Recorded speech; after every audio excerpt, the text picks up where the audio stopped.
Finding the domains of rational functions. A vertical asymptote represents a value at which a rational function is undefined. So the value is not in a domain of the function. A reciprocal function cannot have values in its domain that cause the denominator to equal 0. In general, to find a domain of a rational function, we need to determine which inputs would cause division by 0.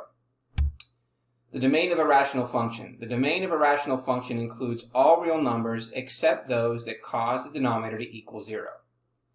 Given a rational function, we want to find a domain. Number 1, we're going to set the denominator equal to 0.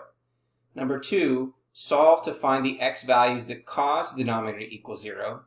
Step number 3, the domain is all real numbers except those found in step 2.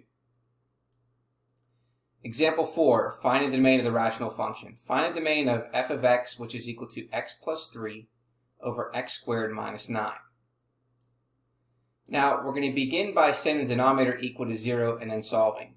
We have x squared minus 9, which is equal to 0. We add 9 to both sides. We take the square root of both sides, and we get x, which is equal to plus or minus 3.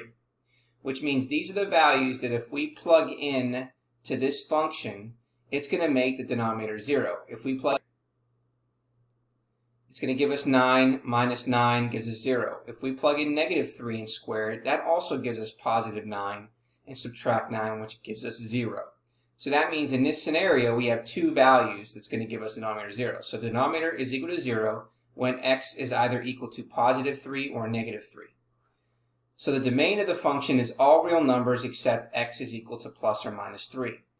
In the past, if we want to write this in interval notation, that means that we cannot include negative 3 or 3. So we have negative infinity to negative 3, parentheses, union, all the numbers in between negative 3 and 3 with the parentheses, and then from 3 to infinity. Okay, now in set builder notation, we would say that x such that x is a real number and x cannot equal negative 3 and positive 3. Now, let's just take a look at what this graph would look like. Okay, a graph of this function, as shown in figure 8, confirms that the function is not defined when x is equal to plus or minus 3. And so I'm going to take a look here. So we know that here, okay, it's undefined. So that gives us a vertical asymptote as x equals 3. And I also want you to notice here that on the graph there is a circle, okay? And that circle represents a hole at the graph at x equals negative 3 because it's undefined there. So there is a vertical asymptote at x equals positive 3, and there's a hole at x equals negative 3.